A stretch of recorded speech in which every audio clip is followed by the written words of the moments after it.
Aurélie, bonjour. Vous allez bien? C'est votre visiteur de la journée. Ah bah bienvenue. On avait rendez-vous là-bas à Sainte-Roselyne, mais sur le chemin, je vous croise dans vos vignes. On commence juste les vendanges, donc Et vous vendangez quoi? on vendange une parcelle de tibourins, des très vieux tibourins. C'est un cépage très intéressant qui rentre dans la composition des rosés. Oui. Donc là, il commence à faire un petit peu chaud, on va bientôt s'arrêter parce que pour faire des bons rosés avec une belle densité aromatique, beaucoup de fraîcheur, on vendange plutôt tôt le matin. Tôt le matin. Et ben on va maintenant aller à Sainte-Roselyne et je vais vous faire une petite dégustation et visiter nos caves. Eh ben, On y va? C'est un hasard. On rentre dans le vif du sujet. Et ben voilà, c'est Eh ben, parfait. Je vous suis. Je vous suis.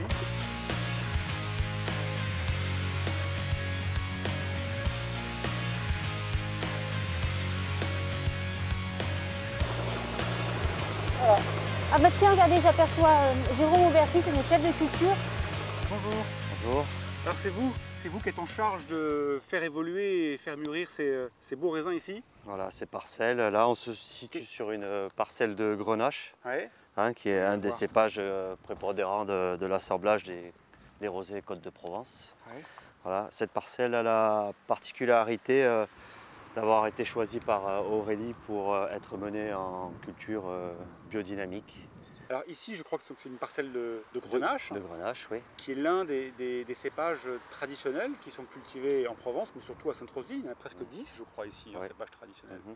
Il y a le Grenache, donc le cinsault, Le cinsault, les mourvèdres. les mourvèdres, Voilà. Après, il y a des cépages blancs comme le prépondérant, c'est le Rolle di Vermentino. le rôle, Il y a un peu de sémillon. du sémillon. On a ensuite des cépages qui rentrent à la fois en rouge et en rosé, qui sont les Syrah.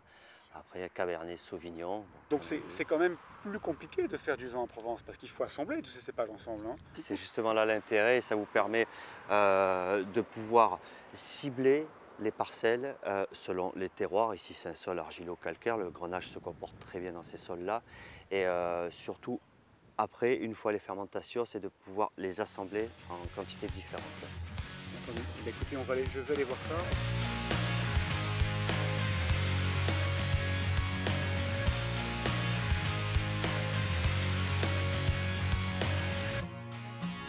Aurélie, je vous sors un petit peu de votre vendange, là, aujourd'hui, parce que je voulais comprendre que Sainte-Roselyne était un lieu d'art. C'est aussi et surtout un lieu de pèlerinage, et puis un cru classé de Provence. Oui, alors la particularité du château Sainte-Roselyne, il y a en fait une double particularité. On est à la fois un cru classé Ouais. et un site classé. C'était une religieuse, je crois. Alors Sainte-Roselyne a été canonisée au XVIIIe siècle. Elle était la mère prieure de l'abbaye jusqu'à son décès en 1329. Et il y a eu de nombreux miracles autour de Sainte-Roselyne, d'où sa canonisation. Et quels ont été ces actes? Le premier, c'est quand elle habitait donc au château, elle dérobait les vivres du château pour les donner aux pauvres. Et un jour, elle a ouvert son tablier parce qu'un garde lui a demandé et les vivres se sont transformés en roses. Un autre miracle qui est représenté dans la chapelle par cette très belle mosaïque de Chagall, c'est le repas des anges. Donc un jour, elle n'avait pas eu le temps de dresser la table et en arrivant dans la salle de déjeuner, les anges avaient dressé la table pour elle.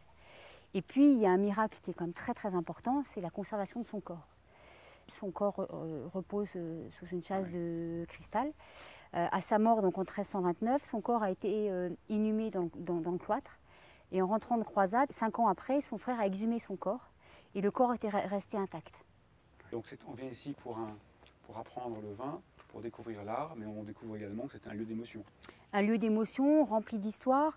Cette chapelle que nous allons voir est très importante parce que c'est un lieu culturel mais cultuel.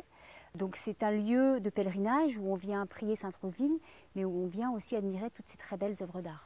Quelle émotion! On quitte un peu la Oui, jubilation du vin c'est et une des émotion, vendanges. une émotion que vous allez avoir tout au long de la journée, puisque là c'est la partie historique, puis après vous allez avoir des émotions au niveau des vins. Alors Et- nous nous retrouvons dans l'abbaye où Sainte-Roselyne habitait en fait. Et nous sommes dans un état presque contemporain. Quoi. Il est dans... Alors on rachète Sainte-Roselyne dans les années 94, on a fait appel à un grand architecte donc, qui a rénové entièrement le cloître et l'abbaye. Je comprends mieux pourquoi il a cet aspect-là. Magnifique.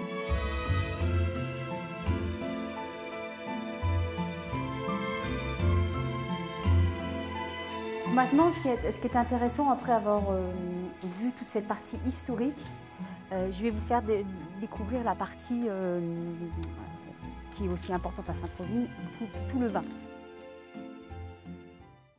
Donc là, nous arrivons dans un endroit impressionnant. À Sainte-Roseline, on fait beaucoup plus de rouge que la moyenne de l'appellation, parce qu'on fait 35% de rouge. Et on a pris le parti de faire des grands rouges de garde. Donc les vinifications vont se dérouler pour nos cuves haut de gamme, la Chapelle de Sainte-Rosine et la cuvée Prieure, dans ces cuves bois tronconiques avec des cuvaisons relativement longues. Il y a une très belle osmose entre les tanins du bois et les tanins du raisin, qui fait que dans la bouteille, vous avez des tanins très soyeux. Les tanins ne sont pas rustiques et à la dégustation, c'est beaucoup plus agréable.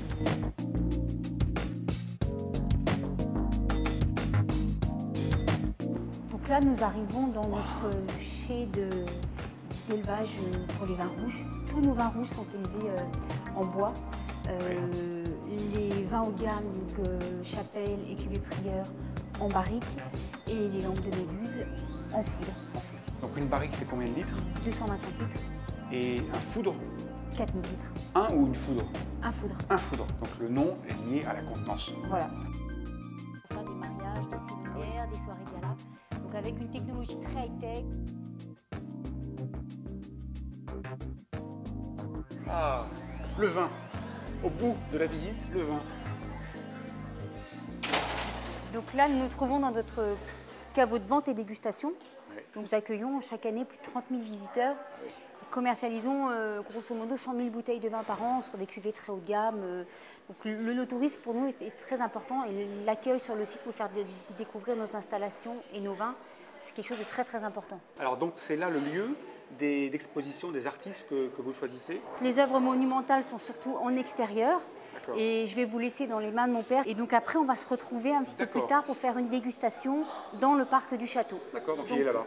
Voilà, allez-y, à tout à l'heure. Bah, tout à l'heure, merci.